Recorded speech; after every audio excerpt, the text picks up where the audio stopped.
மொமலோட கைகள் ரெக்கையாகவும் மாறிடுச்சு. மொமலுக்கு கால்கள் பின்புறத்துல இருக்கும். அடுத்து மேமல்ஸோட ஸ்கின்னை பார்க்கும்போது வியர்வை சுரப்பிகள் மற்றும் எண்ணெய் சுரப்பிகள், அதாவது ஸ்வெட் கிளாண்ட்ஸ் அண்ட் செபேசியஸ் கிளாண்ட்ஸை கொண்டிருக்கவையா இருக்குது. ஆனா இதுக்கு ஒரு எக்ஸெப்ஷன், நீர்ல வாழ்ற மேமல்ஸான வேல் அண்ட் டால்பின். ஏன்னா இதுக்கு sweat glands and sebaceous gland கிடையாது. அடுத்து எக்ஸோஸ்கெலிட்டன், அதாவது புறச்சட்டகம் பத்தி பார்க்கலாம். இந்த புறச்சட்டகங்கள் மற்ற விலங்குகள் கிட்ட இருந்து பாதுகாக்கவும் பாடிக்கு சப்போர்ட் அண்ட் உறுதியை கொடுக்குது.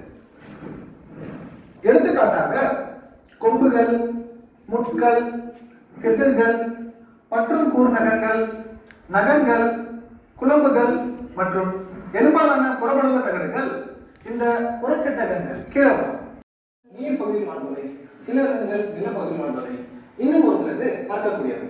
ஆனா இந்த விலங்குகள் எல்லாத்துக்குமே காமனான ஒரு விஷயம் இருக்கு. அது என்னன்னு தெரியுமா? சொல்றேன். இதுக்கெல்லாம் இடையில உள்ள காமனான விஷயம் பால் சுரப்பி, அதாவது பிரெஸ்ட் மூலமா பால் கொடுக்கும் ஒரு பண்பு. எந்த விலங்கினங்கள் எல்லாம் மேமரி கிளாண்ட்ஸ், அதாவது பால் சுரப்பிகளை கொண்டு இருக்கோ அதை நம்ம மேமல்ஸ், அதாவது பாலூட்டிகள் அப்படின்னு சொல்றோம். அதோடைய கிளாஸை மெமரியா அப்படின்னு சொல்றோம். இந்த மெமரியா கிளாஸ் பத்தி தான் இந்த வீடியோல பார்க்க போறோம். வாங்க பேருக்குள்ள போறோம்.